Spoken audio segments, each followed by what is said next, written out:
Hello you all. आज है 1 मई 2022 और आप सभी लोग का स्वागत है फाइनेंशियल फ्री यूट्यूब चैनल पे। दोस्तों, आज हम लोग बात करने जा रहे हैं टाटा केमिकल के बारे में। तो लिथियम का जो बैटरी बनाती है टाटा केमिकल, खास करके उसका ओनली ओवरव्यू के लिए फ़ोटो लाया हूँ। उसके बाद हम लोग चलेंगे सीधे स्क्रीनर के ऊपर और यहाँ पे कंपनी का जो बेसिक इंफॉर्मेशन है उसको हम लोग पहले देखेंगे, उसके बाद हम लोग आगे बढ़ेंगे। तो दोस्तों, अब हम लोग बात कर रहे हैं टाटा केमिकल लिमिटेड के बारे में। तो बात को स्टार्ट करने से पहले आपके साथ एक रिक्वेस्ट है। चैनल नया है तो रिक्वेस्ट ये है कि चैनल को सब्सक्राइब कर लीजिए, और जो लोग सब्सक्राइब कर चुके हैं उनको मेरा दिल से धन्यवाद।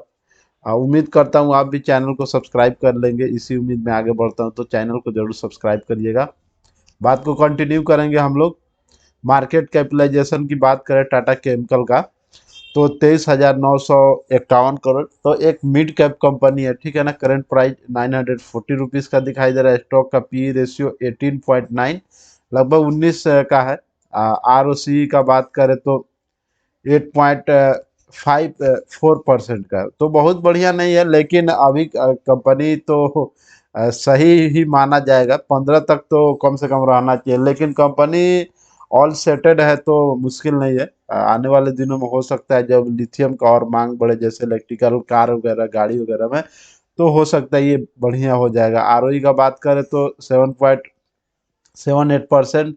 बुक वैल्यू का बात करें तो 716 दिखाई दे रहा है। कंपनी बढ़िया डिविडेंड भी देते हैं, जैसे आप यहाँ देख सकते हैं 1.33% का, ठीक है ना। फेस वैल्यू का बात करें तो 10 रुपया का, अभी स्प्लिट नहीं हुआ है, तो आने वाले दिनों में कभी भी स्प्लिट होगा। 52 वीक हाई को एक बार देख लेते हैं, 1158। 52 वीक हाई लो का बात करें तो 671। तो ये कंपनी का बेसिक नॉलेज था। हमारा यहाँ काम खत्म होता है, हम लोग सीधे चलते हैं चार्ट के ऊपर। चार्ट में आपको यहाँ पे मार्किंग करके दिखाना चाहूँगा, जब ये हाई बना के आया था, ठीक है ना। ये हाई यही 52 वीक हाई है 1158 का। ये डेट है, मैं आपको बता दूँ, 18 अक्टूबर, ठीक है ना, 10वां महीना यानी 2021 में ये हाई बना के आया था। तो देख सकते हैं जो भी एक्सपोनेंशियल मूविंग एवरेज है कितना ज़्यादा ऊपर चला गया था।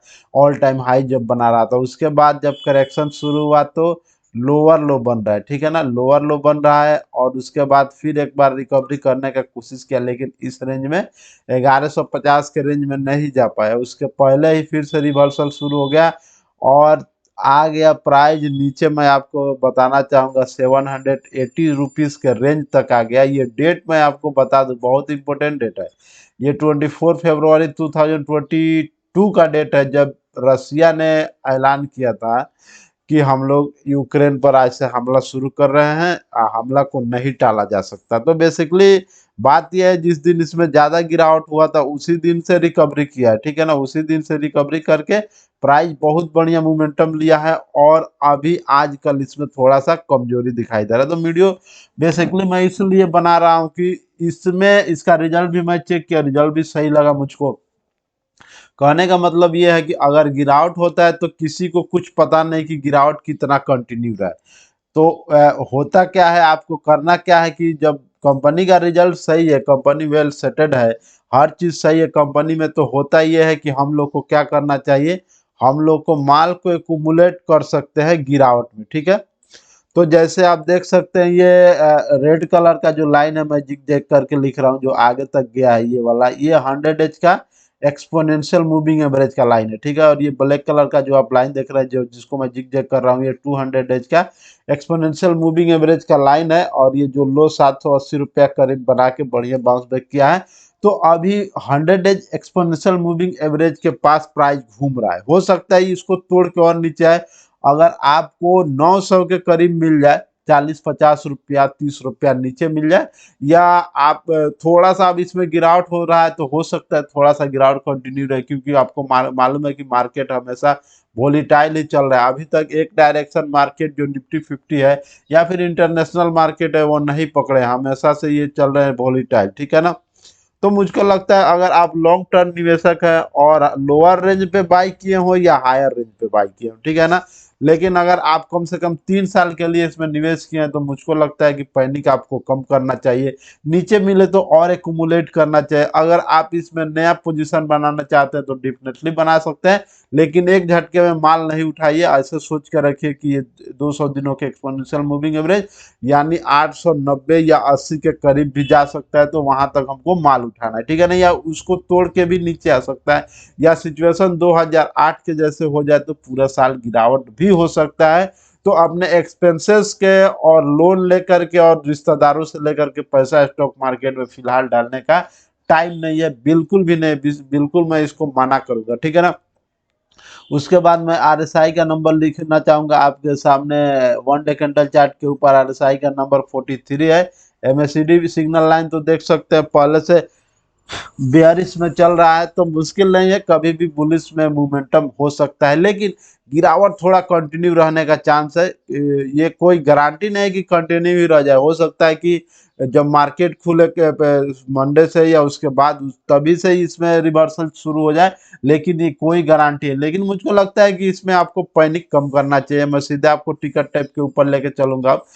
टिकट टाइप के ऊपर सीधे मैं एनालिस्ट का राय जानना चाहूंगा। देखिए टोटल इसमें 6 एनालिस्ट राय दे रहा है, जिसमें से 6 में से 67% एनालिस्ट का राय है कि आपको इसमें बाइंग करना चाहिए। फोकास्टिंग देखें हम लोग, फोकास्टिंग फॉर अप्रैल 2023 के लिए अगर हायर साइड के ऊपर देखें तो 18% का रिटर्न दिखाई दे रहा है, जो और कंपनी से तो बहुत आपको कम दिखाई देगा। 1112 रुपया तक प्राइस जा सकता है, हायर में रहा तो, मीडियम में रहा तो 1010 रुपया तक ही प्राइस रह सकता है।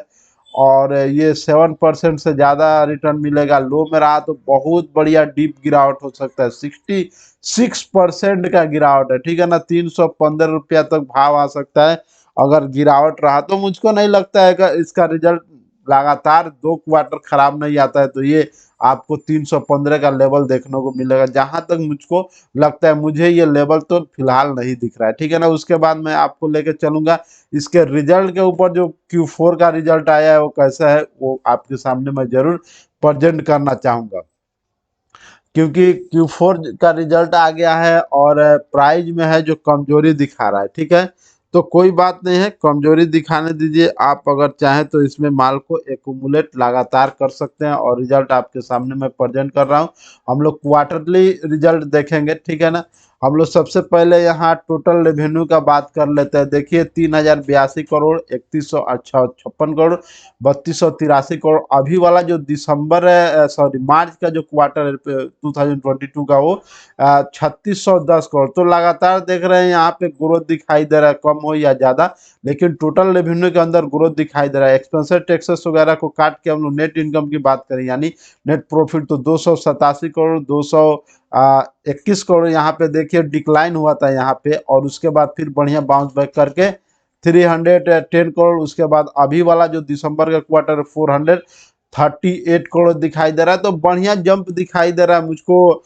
नेट प्रॉफिट हो या टोटल रेवेन्यू हो, इसी के जैसे आप देख सकते हैं। अर्निंग पर शेयर की बात करें हम लोग तो 12.19 से बढ़ के 17.20 तक हो चुका है, ठीक है। तो मुझको लगता है कि काफी बढ़िया सिचुएशन है। अगर आपको इसमें लोअर साइड पे माल उठाने का मौका मिल जाए तो कोई मुझे खराब नहीं लग रहा है। मैं आपके सामने एनएससी के साइट पर ये प्रेजेंट कर देता हूँ कितना डिलीवरी इसमें उठाया गया। शायद मैं ये काम नहीं कर पाऊंगा अभी, तो मैं आपको फिर से एक बार चार्ट के ऊपर लेके आया हूँ।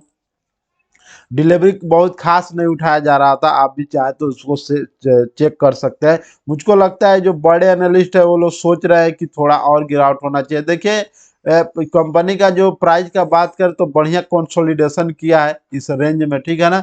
ये 780 से रेंज का हो या फिर यहाँ का रेंज हो 1000 से थोड़ा सा ज्यादा का रेंज का, जो बढ़िया कंसोलिडेशन किया है, तो गिरावट मुझको रिलेटिवली थोड़ा कम लग रहा है क्योंकि इसका रिजल्ट सही आया। लेकिन मार्केट वोलेटाइल रहा तो इसमें गिरावट थोड़ा कंटिन्यू रहेगा। तो मुझको लगता है कि आपको इस तरह से डिसीजन लेना चाहिए कि अगर आप लॉन्ग टर्म में इसमें माल बाइंग किए हैं लॉन्ग टर्म के लिए, तो पैनिक नहीं करना चाहिए। अगर न्यू फ्रेश फ्रेश पोजीशन लेना चाहते हैं तो धीरे धीरे आपको बाइंग करना चाहिए, जैसे जैसे प्राइस नीचे की तरफ आए तब। तो वीडियो को वाइंड अप करूंगा। वाइंड अप करने से पहले आपके साथ रिक्वेस्ट, चैनल अभी तक सब्सक्राइब नहीं किए तो प्लीज सब्सक्राइब करिए, और कोई भी फाइनेंशियल डिसीजन लेने से पहले अपने फाइनेंशियल एडवाइजर से कंसल्ट करिए, और वीडियो लाइक करके जाइए। Thank you again watching this video. Thank you gentleman.